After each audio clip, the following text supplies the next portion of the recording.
Welcome to this brief Bible dive with Beautiful Savior Lutheran Church in Bloomfield Hills, Michigan, and with me, Pastor Nick. We're in a series of brief Bible dives where we're summarizing books of the Bible so that you can get a quick understanding of each of them and why they matter today, sometimes 2,000-3,000 years after they were written down. And today we're talking about Paul's first letter to Timothy. 1 Timothy is one of Paul's two known letters to his apprentice named Timothy, unless you include one that also involved the church that Timothy was serving. Paul and Timothy were dear friends. Paul was a mentor, and Timothy was his trusted student. In 1 Timothy 1:18, Paul referred to Timothy actually as his child, not a literal biological child, but a spiritual child. In fact, Paul trusted Timothy so much that Timothy was the person entrusted with delivering the letter we call 1 Corinthians to the church in Corinth, as well as delivering 1 and 2 Thessalonians to the church in Thessalonica. Paul also entrusted Timothy with leading the congregation in Ephesus, which received the letter to the Ephesians. So Timothy is what we would call the pastor of the congregation in Ephesus. They had some other terminologies back then, but we would understand it best as the pastor. 1 Timothy was written years after the letter to the Ephesians, to that church, and 1 Timothy spells out advice from Paul to Timothy on how to be a good pastor. In 1 Timothy, Paul gave Timothy the advice on how to faithfully minister to a wide range of people, such as those who were severely poor, as well as those who were incredibly rich. He also gave Timothy advice on how to conduct worship, how to manage disruptions during worship, how to handle controversies, and discern who new church leaders should be. And among this advice, Paul taught Timothy how to manage controversies surrounding genealogies, fasting, and supposedly secret knowledge. See, there were a lot of false teachers who were entering Christian congregations and trying to get them wrapped up in who was descended from whom as a sort of status thing. Also, some people were still insisting that a person had to follow all of the Jewish laws in order to be a Christian. There were others who said that the body was completely sinful and that the things of this world were all bad, ignoring, of course, that when God created the earth, God said that it was good. These latter people wanted others to abstain completely from anything physical: eating, drinking, marrying, sex, and so on. Other people, probably the predecessors, it could have even been the same as those who said to abstain from these things, but the predecessors to the Gnostics, which was a later Christian heresy, they claimed that God gave them secret knowledge.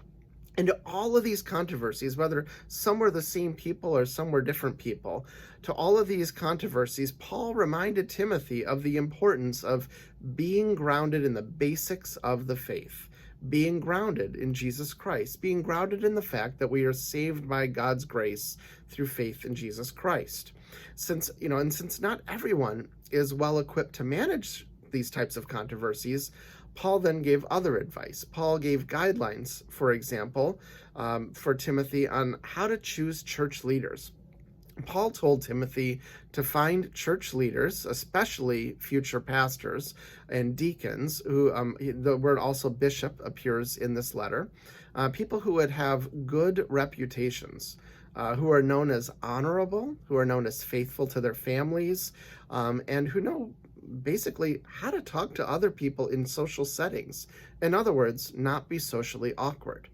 So Timothy should find those who are good people persons and that live their lives respectfully, honestly, and generously, as well as faithfully to Jesus Christ and to those around them. He also said that anyone who rises to a high level of church leadership should have first been entrusted with a lower level of church leadership. And in this way, the person could grow as well as be examined for their faithfulness.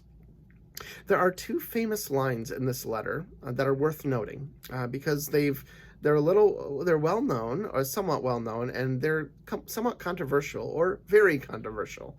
They have to do with money and they have to do with women in church. and both have absolutely been misinterpreted and misunderstood by people throughout the years. The first one about money is found in 1 Timothy chapter 6, verse 10, and it states, "For the love of money is the root of all kinds of evil, and in their eagerness to be rich, some have wandered away from the faith and pierced themselves with many pains." This is often read as, "The love of money is the root of all evil." But that isn't what it said. What did it say? It didn't say that the root of money is the love of all evil. It said of all kinds of evil. Now, is that a minor distinction? Not really. This distinction is important. It matters because it means that money itself is not the evil. Instead, it's a person's pursuit of and faith in and love of money that can lead the person astray, and as Paul put it, pierce them with many pains. The second misunderstood passage is 1 Timothy chapter 2, verse 12, which reads, quote, "I permit no woman to teach or to have authority over a man. She is to keep silent." You can see why this has raised a lot of controversy through the years. Paul also mentions something similar to the church in Corinth. But here's the thing. Other than this church and the church in Corinth, in other places, Paul didn't mention it. Paul lifted women up as leaders.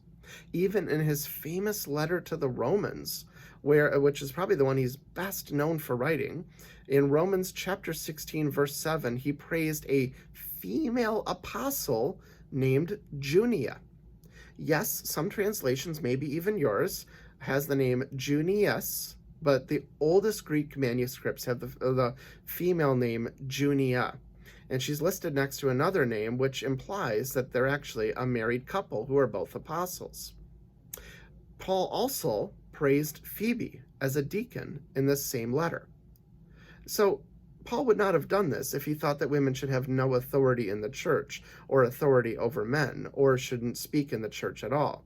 See, it was a local situation. What was probably happening is that a specific group of women were causing a disturbance in the church in Ephesus, as well as the Corinthian congregation.